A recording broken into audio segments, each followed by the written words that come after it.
할렐루야. 오늘은 2026년 5월 27일 수요일입니다. 하나님 앞에 나온 모든 성도님들을 주님의 이름으로 환영하고 축복합니다. 오늘도 우리의 걸음을 붙드시고 은혜로 이끄시는 하나님의 손길을 깊이 경험하는 하루 되시기를 기원합니다. 오늘 우리가 나눌 본문은요, 창세기 48장 8절로 22절의 말씀입니다. 창세기 48장 8절로 22절의 말씀 우리 찾아서 함께 읽고 나누는 시간 가지도록 하겠습니다. 이스라엘이 요셉의 아들들을 보고 이르되 이들은 누구냐? 이는 하나님이 여기서 내게 주신 아들들이니이다. 그들을 데리고 내 앞으로 나아오라. 내가 그들에게 축복하리라. 이스라엘의 눈이 나이로 말미암아 어두워서 보지 못하더라. 요셉이 두 아들을 이끌어 아버지 앞으로 나아가니 이스라엘이 그들에게 입맞추고 그들을 안고 요셉에게 이르되 내가 내 얼굴을 보리라고는 생각하지 못하였더니 하나님이 내게 내 자손까지도 보게 하셨도다.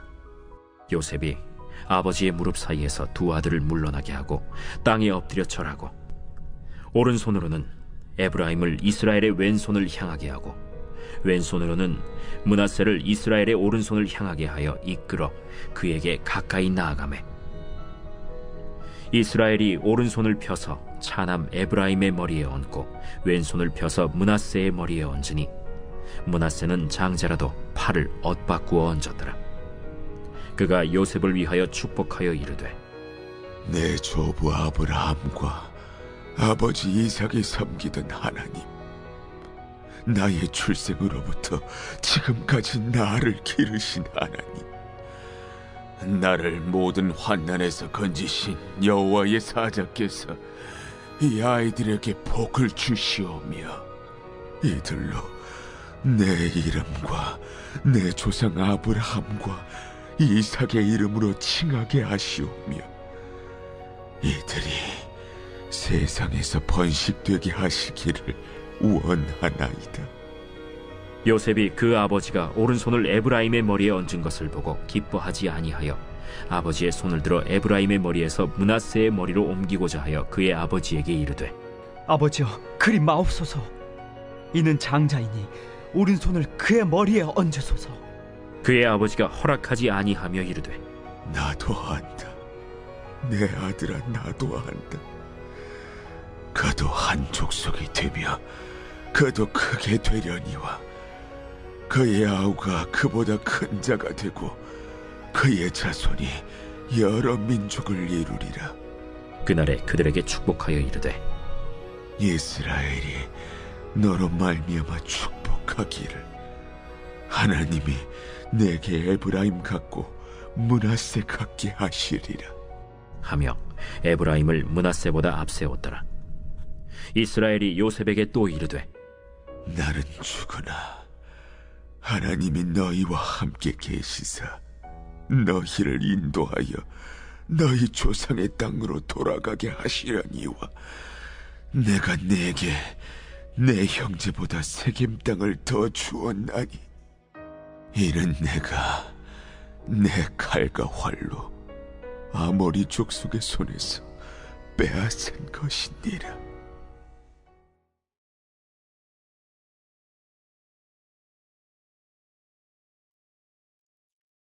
오늘 본문에는 요셉의 아들들이 축복을 받는 장면이 나옵니다. 여기서 우리가 주목해야 될 것은 야곱의 손입니다. 눈이 어두운 야곱이 두 손자를 앞에 두고 손을 엇갈려 얹습니다.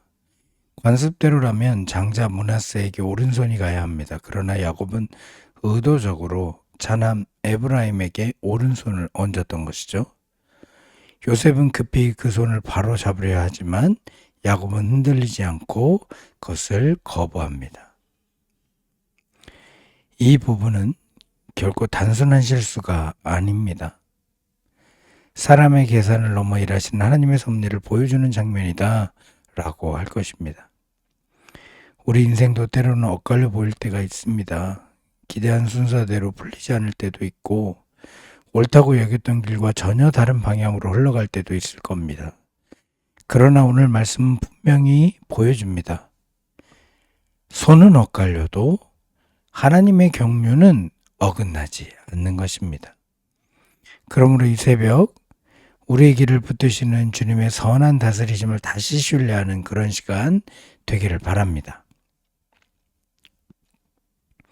8절에서 야곱은 요셉 곁에 있는 두 아이를 보고 묻습니다. 이들은 누구냐? 이것은 단순한 확인이 아닙니다. 야곱이 이제 이 아이들을 언약의 자리 안으로 받아들이는 그런 뜻깊은 순간이라고 할 것입니다. 이때 요셉의 대답이 중요합니다.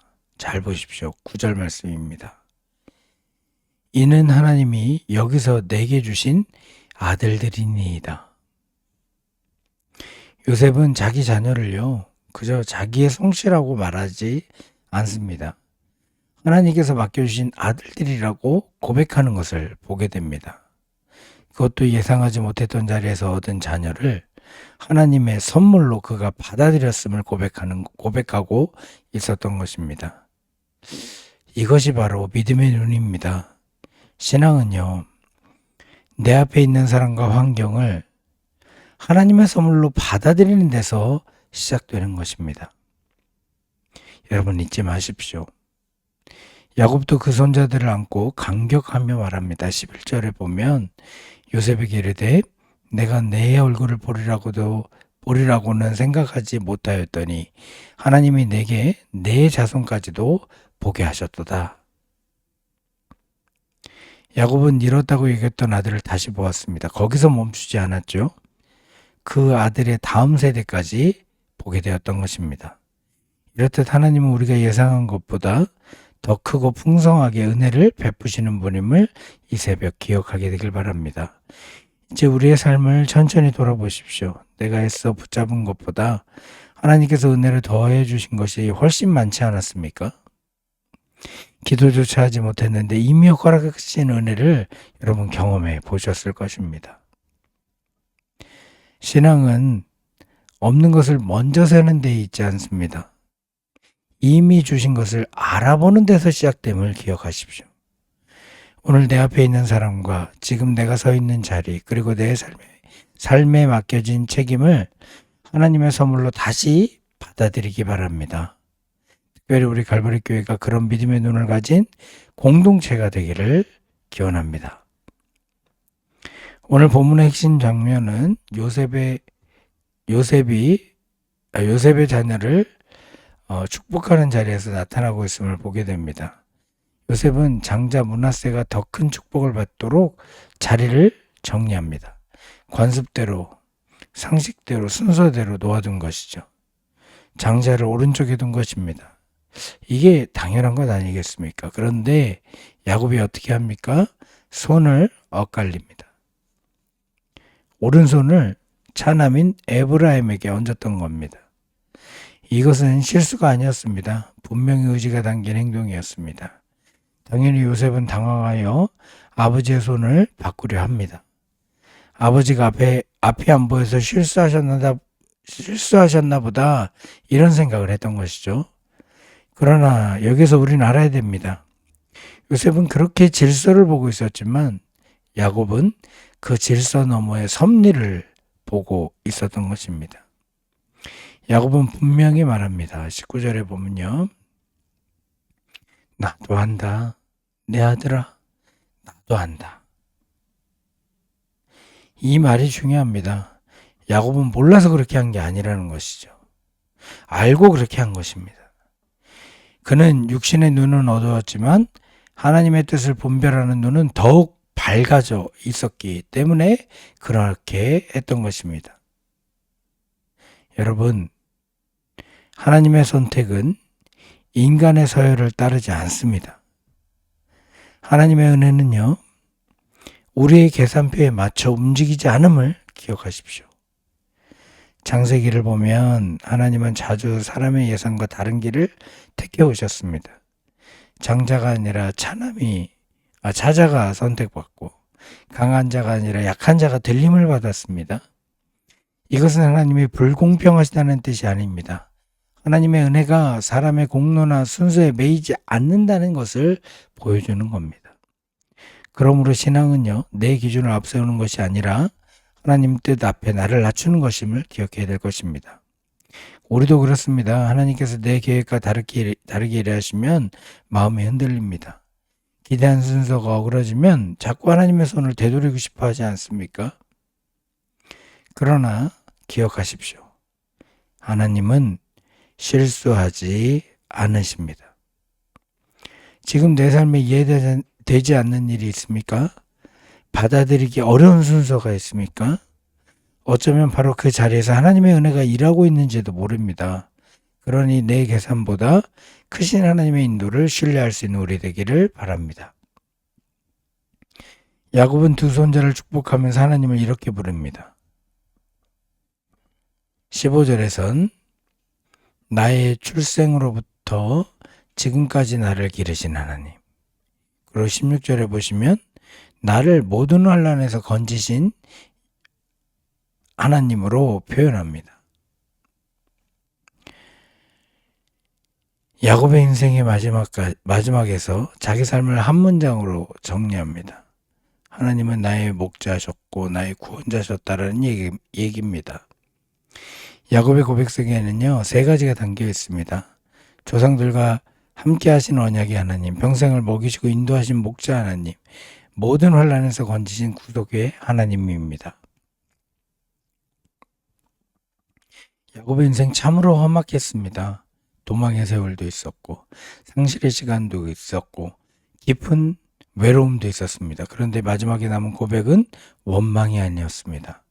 종합해보면 하나님이 나를 여기까지 이끄셨다라는 고백이 담겨 있음을 보게 됩니다. 그래서 야곱은 요셉과 그 자손에게 가장 귀한 것을 남깁니다. 그것은 재물이 아니었습니다. 권력도 아니었습니다. 그것은 약속입니다. 하나님이 함께 하신다는 믿음입니다. 이것이 여러분, 우리가 다음 세대에게 물려줘야 될 가장 큰 유산 아니겠습니까? 참된 믿음은 내 대에서 끝나지 않습니다. 축복이 되어 다음 세대로 흘러감을 기억하십시오. 우리가 자녀와 다음 세대에게 남겨줄 것이 무엇입니까? 좋은 환경입니까? 안정된 기반입니까? 물론 그것도 중요합니다. 그러나 가장 중요한 것은 살아계신 하나님을 아는 그런 믿음입니다. 우리의 축복이 다음 세대를 세우고 우리의 예배가 다음 세대의 길을 엽니다. 우리의 신실한 고백이 다음 세대의 용기가 되는 것입니다. 그러므로 오늘도 하나님을 목자로 구원자로 고백하는 믿음을 우리의 삶으로 먼저 보여줘야 될 것입니다. 갈보리 교회가 바로 이런 믿음의 유산을 다음 세대에게 전하는 그런 공동체 되기를 축복합니다. 사랑하는 성도 여러분, 말씀을 맺겠습니다. 야곱의 엇갈린 손길은 실수가 아니었습니다. 그 안에는 인간의 관습을 넘어서는 하나님의 뜻이 있었습니다. 손은 엇갈렸지만 하나님의 계획은 정확했던 것이죠. 우리의 삶도 때로는 엇갈려 보입니다. 기대한 방향과 다를 수 있고 이해되지 않는 순서 앞에 서게 될 수도 있습니다. 그러나 여러분 기억하십시오. 하나님은 실수하지 않으십니다. 오늘도 우리를 목자처럼 이끄시고 환난에서 건지시며 가장 선한 길로 인도하시는 것입니다. 그러므로 하나님의 손을 되돌려 하지 마십시오. 이미 주신 은혜를 좀 알아보십시오. 내 계산보다 크신 하나님의 인도하심을 신뢰하게 되길 바랍니다. 그리고 그 믿음을 다음 세대에게 전하는 우리 갈보리 교회 되기를 주님의 이름으로 축원합니다. 제가 잠시 기도하겠습니다. 우리의 출생부터 지금까지 목자가 되어 기르시고 모든 환난에서 건지신 하나님 아버지, 저희 인생이 때로 예상과 다른 길로 흘러갈 때 당황하고 불안했음을 고백합니다. 요셉처럼 하나님의 손을 되돌려 하며 내 뜻과 내 방식이 앞서기를 바랬던 완고함을 용서해 주옵소서. 그러나 주님, 오늘도 나도 안다라고 말씀하시는 주님의 음성을 듣습니다.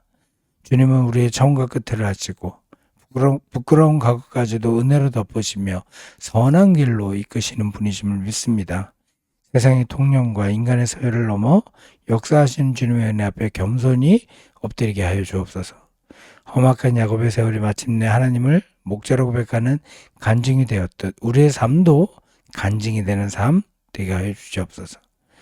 특별히 갈보리 교회와 모든 가정을 위해 기도합니다. 오늘 새벽 엎드린 성도들마다 출생부터 지금까지 기르신 목자의 손길을 깊이 경험하게 하여 주시옵시고 우리의 자녀들이 부모의 신앙을 이어받아 삶의 자리마다 하나님의 은혜를 드러내는 복된 믿음의 사람들로 자라나게 하여 주옵소서. 우리를 영원토록 목양하시고 구속하시는 예수 그리스도의 이름으로 기도합나이다. 아멘. 우리 주기도문으로 새벽 말씀 나눔을 마치겠습니다. 하늘에 계신 우리 아버지여, 이름이 거룩히 여김을 받으시오며 나라의 임하옵시며 뜻지 않으서 이룬 것 같이 땅에서도 이루어지이다. 오늘 우리 길롱할 양식을 주옵시고 우리가 우리에게 죄진 자를 사해 준 것 같이 우리 죄를 사하여 주옵시고 우리를 시험에 들게 하지 마옵시고 다만 악에서 구하옵소서. 되게 나라와 권세와 영광이 아버지께 영원히 싸움나이다. 아멘. 오늘 주신 말씀을 붙들고 기도하겠습니다. 예상과 다른 길에서도 하나님의 뜻 앞에 겸손히 순종하게 해달라고 기도하게 되길 바랍니다. 또 내 삶의 사람과 환경을 하나님의 선물로 받아들이며 감사하게 해달라고 기도하게 되길 바랍니다. 그리고 험한 세월 속에서도 신실하게 인도하신 하나님을 더욱 깊이 알게 해달라고 기도합시다. 마지막으로 우리 갈보리 교회와 가정, 자녀들이 믿음의 유산을 이어가게 해달라고 기도하는 시간 되기를 바랍니다. 오늘도 주님 우리와 함께 하십니다. 주와 동행하며 주의 뜻을 이루어가는 하루가 되기를 기원합니다. 잠시 기도하는 시간 갖도록 하겠습니다.